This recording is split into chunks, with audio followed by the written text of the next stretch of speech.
Nyt ollaan tultu Lempäälään tutustumaan vähän tällaiseen sähkörodirakenteluun ja mä bongasin sut tuolta, olikohan se sähköautot nyt ryhmässä vai jossain muussa. Tää vaikutti sen verran mielenkiintoiselle projektille, että oli heti pakko ottaa yhteyttä ja mukava, että päästiin nyt katsomaan tänne, miten rakennetaan perinteistä sähkörodia.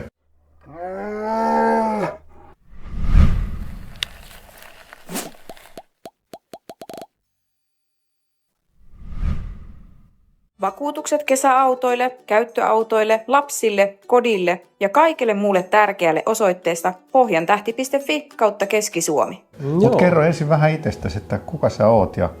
No mä oon Purman Lasse ja mä toimin yrittäjänä täällä Lempäälässä ja päätyönäni teen IT-alan konsultointiyrityshommia, mutta sit mulla on tällainen harrastus, joka täällä olisi sitten aiheena. Tää on vienyt aika lailla koko tallin nyt tää harrastus selvästi. Joo, ei niin kuin kokonaisia autoja kannata autotallissa pitää. Ei oo, niin sitä varten on autokatokset sitten. Joo. Mut kerro nyt ensin, että mikä tää oikein on? Joo, eli tässä on niin kuin pohjana ja alualkaen tää on tämmönen vuoden 1928 Ford Roadster. Kohta 100 vuotta vanha auto, kaksipaikkainen pieni avoauto. Ja se, mitä mä oon tälle lähtenyt tekemään, niin on tällaista niin kuin perinteistä hot rodiksi muuntamista ja sitten lähtenyt vähän siitä sivuraiteelle tänne sähköautoilun suuntaan. Jos mä nyt oikein ymmärtänyt, niin hot rodithan on vähän niin kuin se, mistä kaikki autotuunaus on lähtenyt, mutta mä en oikein tiedä sitä historiaa, niin voisitko vähän perehdyttää meitä siihen? Se ehkä se niin kuin hot rodien rakentaminen siitä lähtenyt Amerikasta yllättäen 50-luvulta, kun nuoriso on ruvennut tuunaamaan halvoista käytettävissä olevista aihioista, niin semmoisia suola-aavikkokilpureita, nopeusajokilpureita, nopeutta ja jännitystä elämään sillä, että rakennetaan semmoinen rakennelma, mikä omaa silmää ja omaa fiilistä miellyttää. Että siinä on oleellisina asioina on just se, että laitetaan lisää tehoa ja modernisoidaan sitä tavallaan, sitä alkuperäistä aihiota ja sitten madalletaan ja saadaan vähän tyylikkyyttä siihen. Ja sieltähän se on lähtenyt American Graffiti-tyyppisesti. Ja eikö tässä ole vielä ollut se, että heitetään kaikki ylimääräiset osat, mitä ei tarvita siihen etenemiseen pois? No joo, eli just se, että kun on haettu sitä nopeutta, on haettu sitä vauhdihummaa, niin sitten on tietenkin kevennetty mahdollisimman paljon ja yksinkertaistettu sitä siltikin sillä varjolla, että saadaan siihen vähän lisää tehoa ja ehkä ajettavuutta ja ehkä pysähtymistäkin vähän, mutta Amerikan meiningeissä tyypillisesti nimenomaan se, että saadaan lisää nopeutta ja kiihtyvyyttä, niin on ollut se tärkein juttu. Joo. No nyt sä oot sit laittanut sinne sähkömoottoria, mutta miksi? Jaa, se on niitä hyviä kysymyksiä. No mun mielestä sähköautoilu on ainoa oikeaa autoilua. Ei vaan kyllä mä oon harrastanut autoja aina pienestä pitäen. Ja nyt mä oon niin tykästynyt sähköautoihin, että se tuntuu vähän niin kuin ainoalta vaihtoehdolta. Niin. Että ei voi kuvitella, että bensamoottori tai vastaava tuolla kävisi, vaan että normaalistikin mä ajelen pelkästään sähköautoja. Sähköautomiehiähän tässä on. No mistä sä tämän aiheen oot löytänyt? Tää tuli ihan myyntipalstalla vastaan tuolla netissä, että näitä on näitä Hot Rod-osakauppa-sivustoja Facebookissa ja monessa muussa paikassa, niin sieltä ponkasin, että tollanen ja kävin Suomessa hakemassa. Ihan Suomesta löytyy aika hyvänä. Tässä nyt on vähän kokoelmaa monesta eri aihiosta, että ei ole ihan yksinkertainen haaliminen ollut ja tässä on niin kuin vuosien hakeminen kaikkien näiden osien ja komponenttien saamiseksi kasaan, mutta nyt mulla alkaa olla aika lailla kaikki osat, mitä tämä niin loppujen lopuksi tarvii, mutta aika paljon on vielä työtä ennen kuin siitä ihan niin varsinainen ajettava auto tulee. Mutta koska tämä on alkanut tämä homma? Olisikohan siitä semmoinen 6-7 vuotta, että on tässä nyt aika pitkään tätä puuhasteltu. Tässä on nyt ollut tällaista muutakin elämää tässä välissä, että ei tämä ole ollut ihan aktiivista rakentamista koko ajan. Täällä on muutama vuoden ollut täällä odottelemassa tallissa taas uutta innostumista ja nyt on taas lähtenyt tänä vuonna oikein hyvin edistymään tämä. No mites, mun käsittääkseni nämä hot rodit on ollut aika pitkälle polttomoottorikäyttöisiä tähän asti, että minkälaisen vastaanoton sä oot saanut nyt sitten muilta hot rodisteilta? Vähän vaihtelevasti, eli on muutama semmoinen kommentti tullut, että ai jaa, mutta pääasiassa ihmiset on aika positiivisesti suhtautunut, että kyllä tämä kuitenkin niin kuin, tavallaan just tämä tämmöinen niin kuin vanhan ottaminen, se modernisoiminen ja sen niin kuin, ihan täysin siekailematta niin kuin, muuttaminen oman mielen mukaiseksi, niin se kuuluu tavallaan siihen hot rod-kulttuuriin, että jos joku ei tykkää, niin ei sitten tykkää, ei se mua kiinnosta. Niin. Just se asenne sitten tavallaan, niin, se vaan vähän muuttuu nyt sitten se asenne erilaiseksi, mutta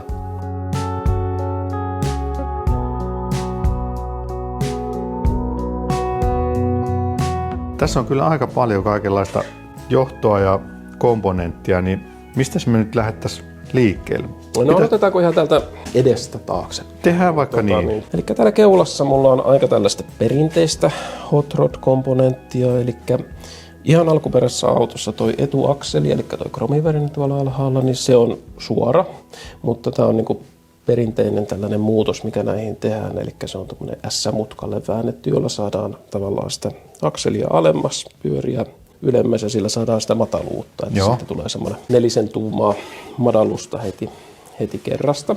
No nämä jarrut alkuperäisessä on kaapelikäyttöiset tai semmoiset niin kuin työntötankokäyttöiset niin kuin noi rumpujarrut, mutta ne on vaihdettu moderneihin tai nestekäyttöisiin levyjarruihin, koska tietty turvallisuusasia on niin kuin tärkeä. Ja se on aika tyypillinen niin kuin muutos, mitä näihin tehdään. Että jotkut laittaa rumpujarruja eteenkin, mutta mä tykkäsin, että levyjarrut antaa paremmin pysähtymisvoimaa. Mutta ilmeisesti näitä komponentteja löytyy sitten tosi hyvin, ettei tarvitse. Tämä on erittäin niin kuin suosittu harrastus Amerikassa ja on Suomessakin. Eli ihan Suomestakin löytyy niin kuin nettikauppoja, jotka niin kuin tuo sitten taas niin kuin valmiita komponentteja Amerikasta, mutta aika paljon on joutunut netistä tilaamaan ja haalimaan niitä osasia. Tän etuakselin mä löysin käyttämättömänä, mutta yhdeltä hot rod-harrastajalta, jolla hän oli jäänyt ylimääräiseksi. Paljon sä oot tätä runkoa joutunut muokkaamaan? No tässä rungossa on niin kuin semmoisia tiettyjä perusmuutoksia, mitä näihin aina tehdään. Eli alkuperäinen runko on tällaista niin kuin U-palkkia. Ja se on erittäin semmoinen niin kuin taipusa ja vetelä. Eli tähän runkoon on tehty semmoinen niin sanottu boksaus. Eli sinne on tehty levyt tänne sisäpuolelle. Ja sitten tähän on jonkin verran tehty tämmöisiä lisätukia. Nämä nyt on lähinnä sitä varten, että akkupaketti saadaan tuohon tuettua. Ja tuolla on tuommoinen, sitä sanotaan semmoisen K-memberiksi. Se on perinteisesti niin kuin ollut vaihdelaatikon tuki, mutta tässä tapauksessa se on tuo sähkömoottorin tuki, joka antaa myös tälle niin kuin semmoista sivuttausjäykkyyttä. Tuolla perässä nyt on tuommoinen aika merkittävän kokoinen muutos, eli tämä on myös toinen semmoinen perinteinen hot rod-muutos, että saadaan tätä perää alemmaksi, eli runkoa ylemmäksi. Tämä tavallaan tämmöinen suora runko on muutettu tämmöiseksi niin kuin zetatuksi. Eli tämä runkoputki tästä on nostettu niin kuin ylemmäksi? Joo, se on niin kuin jatkunut suorana tuolta edestä alun perin, mutta nyt se on tuommoinen 15 senttiä nostettu ylemmäksi tuosta noin. Löytyykö näitä kaikkia boksausosia, laserleikattu, niin löytyykö näitä valmiina vai oletko nämä joutunut sitten piirtämään? Niitä löytyisi valmiina, mutta ne on semmoisia vähän karuja ja rumia, niin mä itse piirtelin kädillä noin. Tein tämmöisen vähän niin kuin siistivän boksauksen, että tämä taipuu tälleen niin kuin jouhevasti tämä runko täältä. Niin siitä tuli aika kiva mun mielestä. Mä en ole kaikkia hitsauksia itse tehnyt, mulla on pari kaveria ollut auttamassa niiden tekemisessä, jotka on vähän luokkahitsarimpia näissä hommissa, niin on saanut tehtyä sen silleen turvallisesti. Mutta tämä on kyllä aika simppeli tavalla, että korihan sitten vaan nostetaan tähän päälle, eikö niin ole? No kori vaan nostetaan päälle, Tuolla näkyykin toi. Täällä näkyy kori, alkuperäisen mallinen tämä kori, ja siihen mä vähän niin kuin pyrinkin, mutta täällä sisäpuolella näitä pellityksiä on tietenkin ton takaosan kaikkien komponenttien takia joutunut ihan kokonaan uudelleen miettimään. Mulla on just nämä tässä niin kuin vähän höntsyllään paikallaan sitä odottelemassa. Että. No nämä on kaikki teetetty tai tehty nämä sisäpellit uusiksi? No nämä on oikeastaan niin kuin semmoisia niin kuin uustuotanto alkuperäisiä nämä sisäpellit. Ne on periaatteessa niin kuin korjauspeltejä tähän alkuperäiseen. Mutta tässä on semmoinen hauska, että esimerkiksi tämä pelti tässä näin, niin se kuuluisi olla toisinpäin tuolla ihan eri kohdassa tuolla alla. Mutta mä oon vaan vähän niin kuin luovasti uudelleen käyttänyt niitä. niitä peltejä. Joo. Tässä mulla on se ajatus, että tähän tämän pellin päälle tulee noi elektroniikkalaatikot, jotka on vielä tuolla irrallaan. Ja sitten tulee toi paisuntasäiliö tuolle nestekierrolle. Mutta sitten mä yritän saada jätettyä tänne pienen takaluvun. Okei. Saattaisi jopa jotain mahtua. Joo. Jos joskus tällä reissuun pääsee. Joo. Meinaat se, että tällä Lempäälän kirkkoa kauemmas uskaltaa lähteä. Uskaltaa. Tässä ei ole ehkä näitä kovin paljon näitä moderneja, jos ne olisi tämä 28 vuosimalli. Että Joo. silloin ei varmaan turvavarusteita ollut. Ei ole edes kokoonpainuvaa ohjauspylvästä. Että. Ei ole kokoonpainuvaa ohjauspylvästä. Ne on itse asiassa ollut semmoisia, että kolareissa tuo on niin kuin työntynyt ihmistä vasten. Niin se on ollut monen kuljettajan hengenlähtö siinä. Ja tässä on ihan tämmöinen simpukkaohjaus. No joo, se simpukkaohjaus on itse asiassa yksi tyypillinen hot rod-varustus. Eli alkuperäisessä 28 vuoden autossa, niin siinä on myös simpukkaohjaus, mutta se tavallaan työntää tankoa eteenpäin ja siitä seuraa semmoinen bump steer-ilmiö, eli se möykkyyn ajaessa niin kääntää rattia ja on muutenkin huono ohjattavuuden kannalta, niin toi on sitten semmoinen 50-luvun, 60-luvun Vegasta oleva simpukka, niin se on just semmoinen hyvin tyypillinen hot rod-viritys, että laitetaan vähän modernimpi mutta kuitenkin niin kuin tavallaan asiansa ajava simpukka sinne. No onko tuo nyt jarrupoliin sitten, mikä tuossa on kiinni? Siinä on jarrupoliin, joo. Joo, eli se painaa vaan sillä tangolla tätä jarrusylinteriä, joka täällä vielä on hyllyssä, joka tulee tonne alle sitten ja siitä lähtee sitten jarruihin. Joo. Jarruputket. Ja ei ole tehostusta, mutta eiköhän näin tehokkailla jarruilla ja näin kevyellä autolla niin jarrua saa painaa. Paljon tässä on niinku kuivapaino sitten ilman sähkötekniikkaa tai sen kanssa? Se on kyllä hyvä kysymys. Puhutaan reilusti alle 1000 kilosta ilman sähkötekniikkaa. Eli niin nämä on käytännössä niin nämä kaikki osat etuakselisto koottuna, niin se on semmoinen ihan käsin nosteltavissa alle 100-kiloinen juttu. Runkokin on sellainen hyvin kevyt ja noi peltiosat ei paina paljon mitään. Että niin jos 600 kiloa tulee täyteen, niin hyvä on. Mutta sitten tosiaan tämä sähkötekniikka, niin se on suht koht painavaa. Että moottori painaa muistaakseni 82 kiloa. Mutta on se aika paljon vähemmän kuin se alkuperäinen moottori kuitenkin. On. Joo, se alkuperäinen moottori on 40 hevosvoimainen nelisylinterinen ja painaa semmoinen 250 kiloa. Joo. Hirveä valurauta möhkäle ja se vaihteistojärjestely, mikä siinä on myöskin aika painava. Ja se on tietenkin tuolla etuosassa, niin nyt mulle sitten taas tulee akku siihen paikalle, että tavallaan se painotasapaino ei hirveästi niin kuin siitä sitten poikkea siitä alkuperäisestä. Et ehkä se on vähän etupainoisempi, mutta toisaalta taas mulla on sitten taas aika paljon muuta tekniikkaa täällä takana, että sillä mä yritän hakea sitä tasapainoa sinne. Mutta kerro vähän lisää tuosta moottorista. Paljon siinä on nyt sitten tehoa, jos siinä on 40 hevosvoimaa siellä alkuperäisessä? Niin... No sähkömoottoreissahan on se hauska, että niissä on sen verran tehoa, kun niistä vaan otetaan. Eli se on vähän vaikeammin määriteltävissä oleva asia, mutta hyvin tyypillisesti tuommoisesta on semmoista 80 kilowattia, 100 kilowattia otettu, eli 150 hevosvoimaa, mutta ehkä enemmän rajaavana tekijänä tässä toi niin kuin tavallaan inverteri ja akku sitten, että kuinka paljon lopullinen teho tulee olemaan, mutta kyllä mä näkisin, että siinä 100 hevosvoiman kieppeillä, eli aika maltillinen kilowatin. No aika maltillinen, mutta toisaalta on hyvin kevyt ja pieni auto, että jos pääsee jonkun 7 sekuntia 0-100, niin se on tämmöisellä jo aika hurjaa kyytiä. Ei mulla ole se ihan niin kuin tavoitteena, että tästä tehdään maailman nopein rodi, vaan että ja se vastaa aika paljon niin kuin sitä niin kuin alkuperäistä rodirakentamista, että ne on semmoisia 120 hevosvoimaisia pikku V-kaseja, lättäpää V-kaseja, mitä 50-luvulla näin laitettiin tuonne etuosaan, että silleen niin kuin mä uskoisin, että pääsee aika lähelle sitä semmoista niin kuin samankaltaista ajettavuutta ja samanlaista niin kuin vauhtia siihen on.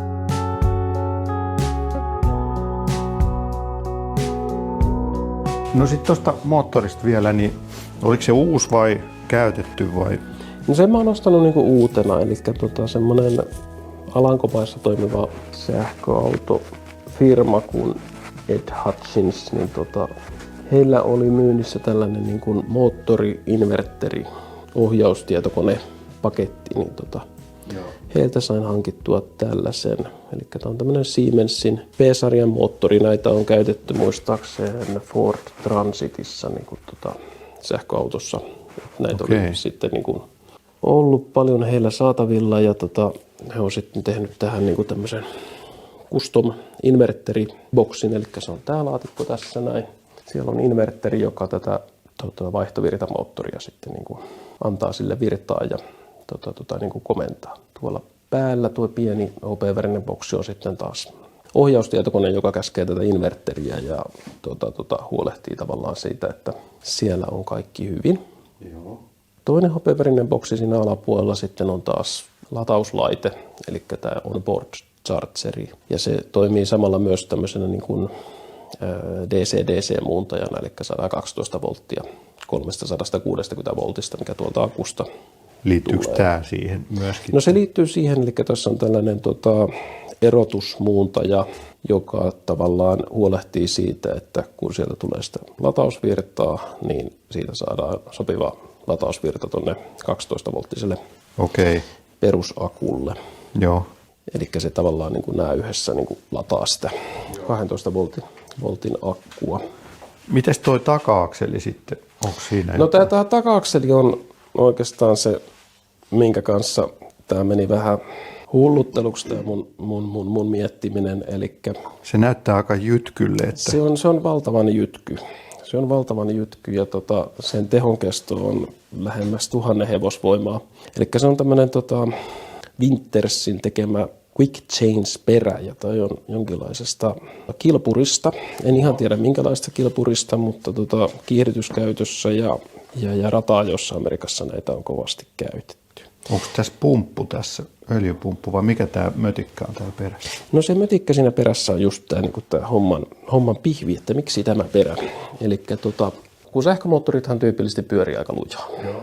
Ja renkaiden täytyy kuitenkin pyöriä semmoisella vauhdilla, että ei mennä 300 koko aikaa, niin tarvitaan noin 1:10 välitys tavallaan renkaiden ja moottorin välillä.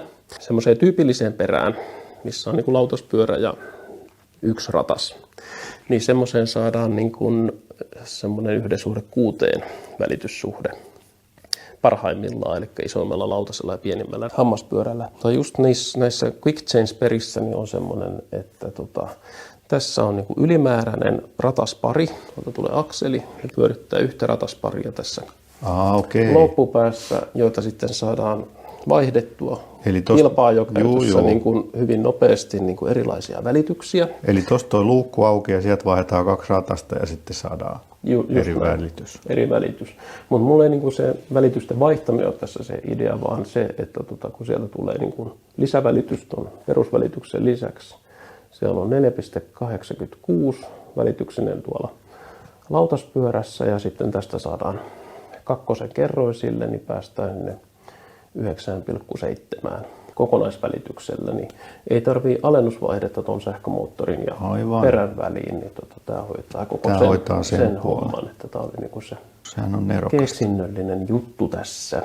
Ja oliko tuossa joku pumppausefekti, kun tuossa tuo yksi letku menee tuonne ylös vai mikä? No siinä on pumppausefekti ja tuohon niin saisi kilpurikäytössä niin öljyn lauhduttimen tähän niin tavallaan tähän väliin, mutta tälleen katukäytössä se öljylahdut ei ole tarpeen, niin siinä on vaan tuollainen kierto sitten tuonne ylös. Kardaani on aika lyhyen näköinen, että siinä ei tarvitse. Joo, kardaani on lyhyt, kun siinä on moottori lähellä perään, mutta siinä on ne 2 niveltä ja sitten tuollainen teleskooppisysteemi, että kun se joustaa, niin se tavallaan tulee lähemmäksi. Joo.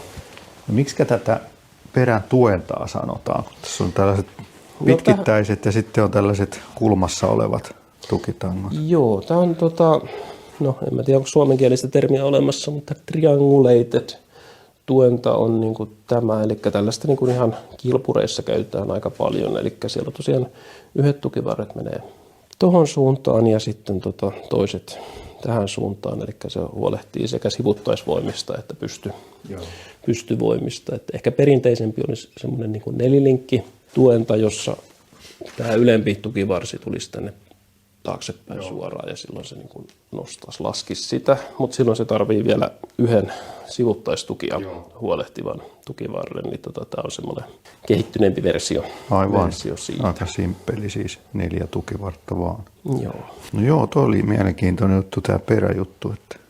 Joo. Ja sitten jää vähän sitä viritysvaraa, että sitten kun sä haluutkin mennä vähän kovempaa. Niin, sitten voi vaihtaa vähän rattaita niin. ja pientä säätöä, joo, täytyy katsoa. Paljon sitten näillä välityksillä se todennäköinen tai laskettu huippunopeus voi olla? No mä oon tähdännyt jonnekin 130. Että voi tuossa Tämän motorilla muotoisella, niin. jos uskaltaa. Se on vähän, että kuinka uskaltaa, niin, Niin. enemmän siitä kysymys. Mutta kyllä tämän pitäisi olla niin kuin ajettavuudeltaan ehkä ihan järkevä kuitenkin. Että. Tässä on ilmeisesti kaasulusikka, näyttää aika pienelle toi poljin. Joo, eli mutta se on ihan niin ollut sähkökomponentti. Tämän itse polkimen mä löysin jostain Hot Rod-kaupasta ja kiinnitän sen tämmöiseen niin kuin, ihan niin kuin, oliko tämä nyt Volkkarin alkuperäisosa tai joku muu semmoinen niin kuin sähköpolji, joka sitten niin kuin säätelee sitä niin sanottua kaasua ja voiman määrää. Voimapoljiin. Voimapoljiin, joo.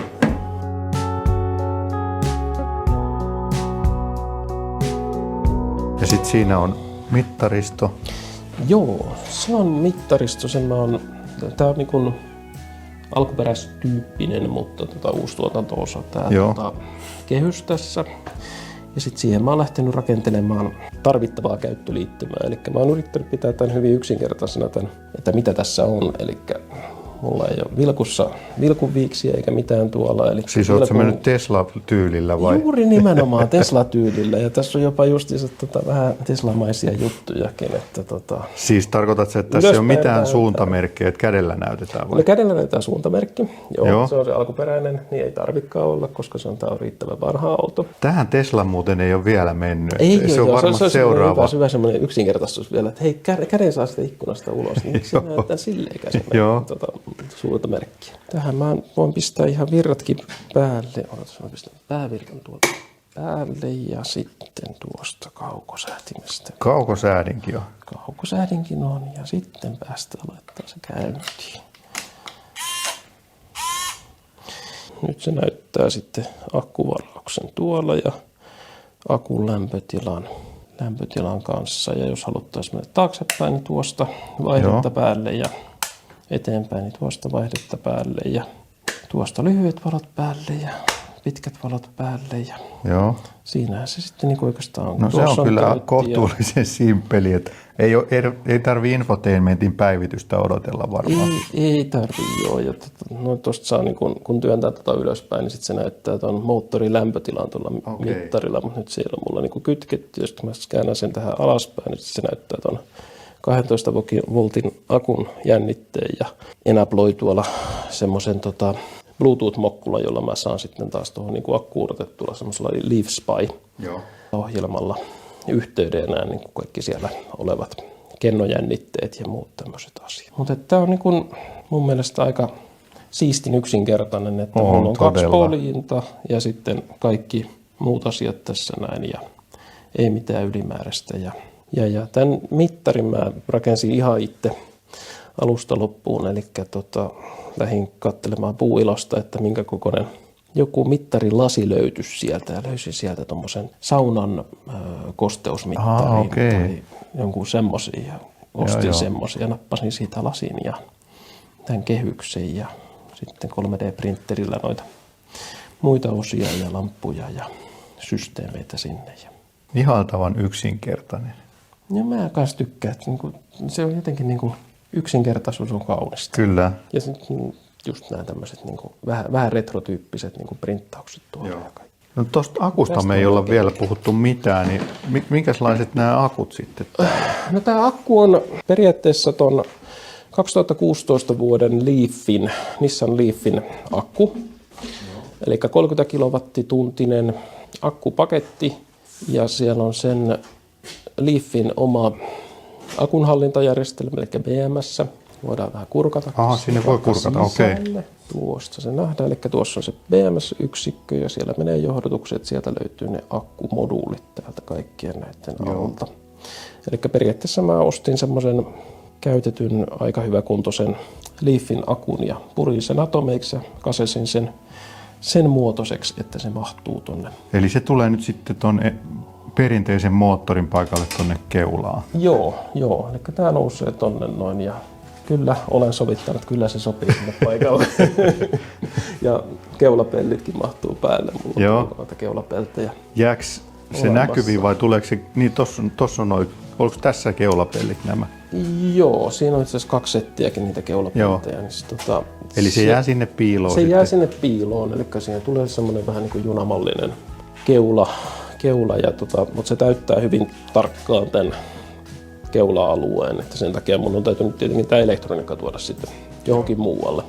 Leafissä on alun perin tuommoinen huoltokytkin, eli sen saa virrattomaksi tuommoisella irrotettavalla sulakkeella ja sieltä menee sitten tuommoiseen kontaktorilaatikkoon piuhat ja niitä mä ohjaan sitten niin kuin tietotekniikalla ja sieltä sitten paksut piuhat inverterille. Niin mikä toi väliboksi tuossa oli? No sekin on itse asiassa kontaktori, eli tämän moottoriohjausyksikkö yhdistelmän mukana tuli kontaktori, jota tavallaan tämä moottorin ohjaus ohjaa. Eli se on vähän niin kuin 2-vaiheinen kontaktori, eli yhdestä kontaktorista mä saan niin kuin latauksen päälle ja toista kontaktorista sitten se menee päälle ainoastaan silloin, kun niin kuin moottoria käytetään. Joo. No mites lataus sitten? Minkälainen lataus tähän tulee? No tähän tulee ihan perinteinen Type 2, eli tuosta saa ihan normaalisti hakea. Onko se yksivaiheinen vai? Mutta tämä on yksivaiheinen, joo. Eli periaatteessa mä saan niin kuin näissä kauppalatausasemissa niin Joo. ladattua ja tässä kotioloissa kanssa, mutta aika hitaastihan se tulee tapahtuu, kun tuo yksivaiheinen muuntaja tuosta Mitsubishi Outlanderista otettu. Eli tämä oli Outlanderin boksi tää. Joo, se on perinne siihen. Joo. No, mutta toisaalta tämä on jo aika kevyt tästä varmaan tulee. Meneekö se yli 1000 kiloa sitten? Ehkä siinä ja siinä, joo. Kyllä toi akkupaketti kuitenkin on aika merkittävän painava ja toi moottorikin komponentteina on semmoinen 100 kiloa, niin 1000 kiloa olisi ehkä semmoinen hyvä tavoitepaino. Eli et voisi olettaa, että se kulutus ei myöskään ole kovin suuri tässä, että se on niin kevyt. Joo. No aerodynamiikka tietenkään ei ole mitään mahtavuutta tällaisessa tekniikassa, mutta Mutta sitten taas toisaalta tuskin jätetään talvella, eikä huonolla kelillä, eikä kovin kovaa, niin se kulutus voi keskimäärin pysyä aika sopivan. Keskimäärin voi pysyä, ja kuitenkin tuo 30 kilowattituntia niin pakettia, niin kyllä semmoisella vastaavalla Nissan Leafillä, joka on painavampi, mutta vähän ehkä aerodynaamisempi, niin kyllä semmoisen niin 150-200 kilometriä ajaa hyvänä päivänä. Mutta siihen luokkaan ehkä niin voisi päästä siinä rangeissa, jos muuten hei, miten tuosta etujousituksesta vielä, niin missä siellä on iskunvaimentimet ja jouset? No iskunvaimentimet ei ole vielä paikalla, mutta jousi on täällä näkyvissä. Siellä on lehtijousi, lehtijousi. Semmoinen, mikä on tässä tällaisessa alun perinkin, mutta tämä on tämmöinen hot rod-mallin poikittainen lehtijousi, eli tuolla on tämmöiset liukupalat. Joo. Liukupalat tuolla välissä, että se ei kirsku niin hirveästi. Mihin se iskari sitten tulee? Iskari tulee semmoiseen, tähän tulee semmoinen äyrä juttu ja tuolla on se alapään kiinnike ja siihen se tulee tähän. Se tavallaan se iskarin kiinnike toimii myös niin kuin lampun pitimenä, että se on semmoinen niin perinteinen, mikä tämmöisissä on. Tuohon tulee semmoiset aika siistit, pienet hopeaväriset kromatut pikkuiskarit. On ne ollut mulla paikallaankin. Mutta Joo.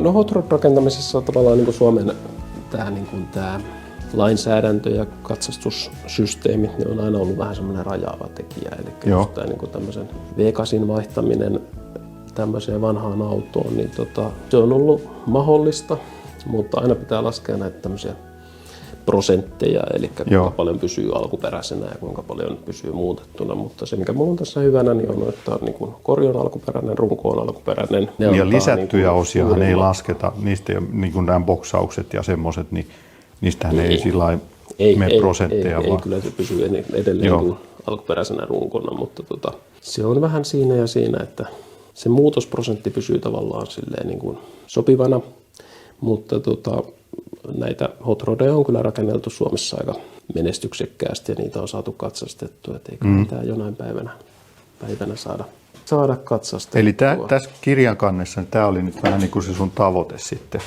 tämän näköinen. Joo, jotain sellaista. Ei ihan samanlaista, eli mulla tulee tuohon niin noin peitelevyt tuohon konehuoneen esiin, eteen, kun siellä on ne akut, ja mulla tulee semmoinen kromattu kehys tähän näin keulaan, mutta aika lailla tällaista tyyliä. Joo. Saako Suomessa sitten olla tällainen, ettei ole lokasuojia? No, niitä Okei. tulee vastaan, niitä lokasuojattomia autoja tuolla liikenteessä kyllä.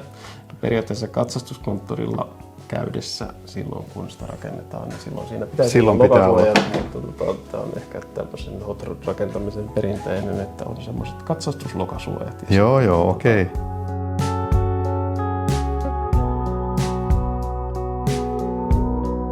Tarviiko tämä nyt sitten jotain jäähdytystä? Syylläriä? Tämä näyttäisi olevan joku vesipumpun näköinen. Joo, se on vesipumppu. Se on ihan sähköinen vesipumppu. Autotekniikkakomponentti. Toi akku itsessään ei tarvitse jäähdytystä. Jos olisi Teslan akku, niin se tarvitsisi vesijäähdytyksen, mutta tämä Leafin akku on tavallaan ilman jäähdytystä. Sitä vaan niin kuin lämpötilaa tarkkaillaan niin kuin tuollaisella niin kuin tietotekniikalla. Ja mutta sitten taas tämä niin kuin latausboksi, inverteri ja moottori, ne tarvii tuon nestekiertoisen jäähdytyksen, niin toi pumppaa niiden kautta sitten. Niin, eli tämä musta letku on sitten jäähdytystä. Joo, mulla oli tässä semmoinen väliaikainen jäähdytysjärjestely jo paikallaan, mutta nyt mä yritän seuraavaksi niin saada semmoista lopullisempaa jäähdytysjärjestelyä, eli pienen syylärin mä laitan tänne eteen jonnekin ja pienen semmoisen lämmityslaitteen tuonne sisälle, jota kautta ne sitten niin kuin kulkee ne nesteet. No mitä sä sanoisit nyt sitten neuvoksi niille, jotka saattaisi innostua tällaisesta projektista, että mitä kannattaa ottaa huomioon ennen kuin aloittaa ja hankkii jonkun? Mä en ole tehnyt tätä itselleni kauhean helpoksi, eli justiinsa tämä, niin kuin esimerkiksi tämä niin kuin akun muuttaminen tuommoiseen Leafin akkupaketista niin kuin tämmöiseen omaan muotoonsa, niin se oli todella vaativa homma. Ja sitten nämä inverteri- ja moottoriohjaukset, niin näissä on joutunut aika paljon tietotekniikkaa tekemään. Et ehkä neuvona voisi sanoa sen, että ottakaa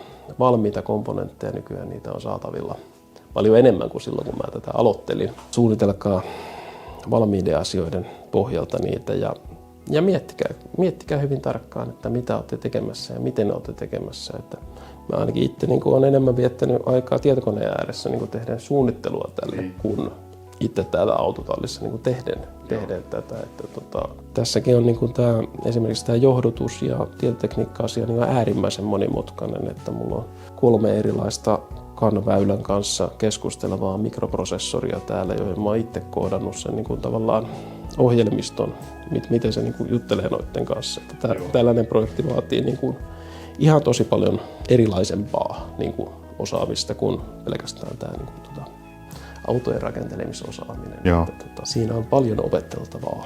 Joo. Mutta ei siinä mitään.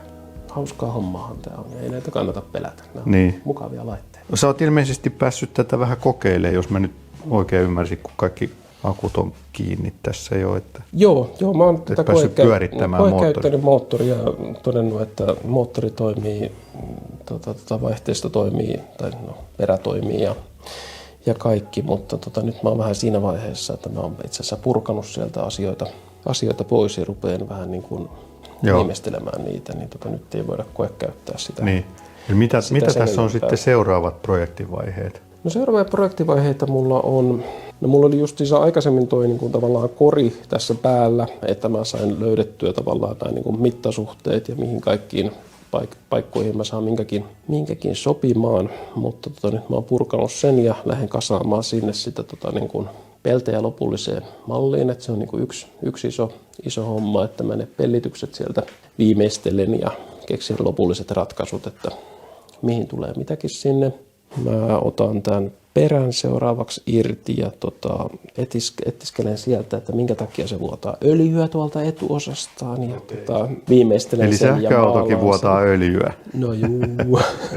No ehkä seuraavana kierroksena niin mä osan komponenteista maalaan ja rupean kasaamaan niitä niin kuin tavallaan lopullisempaa paikkaansa lopullisemmilla johdotuksilla. Että nyt mulla nämä kaikki johdotukset tässä on tälleen kunhan ne vaan nyt menee paikalleen, mutta sitten ne tulee kaikki tuonne niin runkoihin ja muihin piiloon, niin siinä on aika paljon mietittävää, että mistä mikäkin mahtuu menemään ja miten ne saadaan sinne niin kuin suojaputkiin ja muihin laitettua. Sellaista on niin kuin seuraavaksi edessä ja tarkoituksena olisi, että ehkä jos vaikka ensi kesänä pääsisi pienelle koeajolle ainakin silleen, että olisi tässä niin runko päällä, mutta tuossa koriviimeistelyssä niin saattaa vielä mennä vähän aikaa. Mutta niin, joo, mulla on tässä vähän niin kuin kaikki palaset jo olemassa, mutta vielä on aika paljon palapeliä rakennettava. Niin.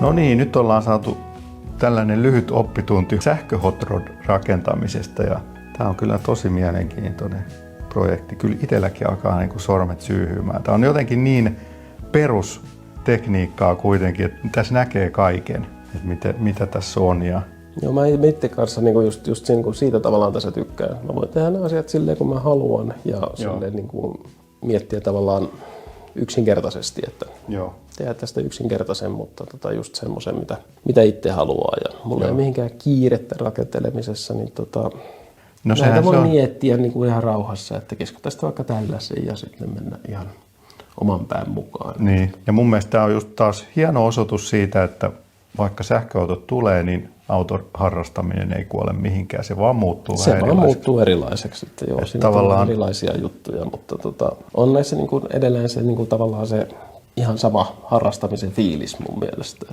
Että tehdään semmoista oman näköistä ja just silleen, mikä omaa silmää tai fiilistä miellyttää. Niin. Ja aina harrastuksissahan on niinku, mulla ainakin tavoite oppia jotain uutta, niin sä oot varmaan kanssa tässä oppinut aika paljon. Ihan valtavasti joo, että niinku just ihan niinku jostain CAN-bus-väylien niinku ohjelmoinnista alkaen niin on pitänyt alkaa niinku tyhjästä opetella, mutta ei siinä mitään. Siis niinku, tavallaan sekin, että paljon on keksittyjä asioita jo maailmassa ja niistä löytyy tietoa kyllä runsaasti, niin niitä hyväksi käyttämällä niin sitä oppii. Sitä oppii ja sitä pystyy tekemään aika hassunkurisia juttuja. Mutta hei, kiitos tosi paljon, että päästiin tänne vierailemaan. Ja kiitoksia paljon. Ja tullaan mielellään sitten koeajolle, kun saat kuntoon, että odotellaan kutsua. Järjestetään koeajo sitten, kun tämä on valmiimpi. Ja käykäähän kommentoimassa, että mitä tykkäätte tämmöisestä sähköauto-rodi-projektista. Ja jos teillä on vastaavia tai jotain muuta sähköautoprojekteja, niin ottakaa yhteyttä, nämä kiinnostaa mua ihan valtavasti. Ja käykää tykkää videosta ja käykää tilaamassa kanava ja palataan sitten seuraavalla sähköautovideolla. Ehkä vähän uudemmalla veikkaisin. Vanhempaa väkeä löytää. Niin jo. Pöi pöi. Moikka.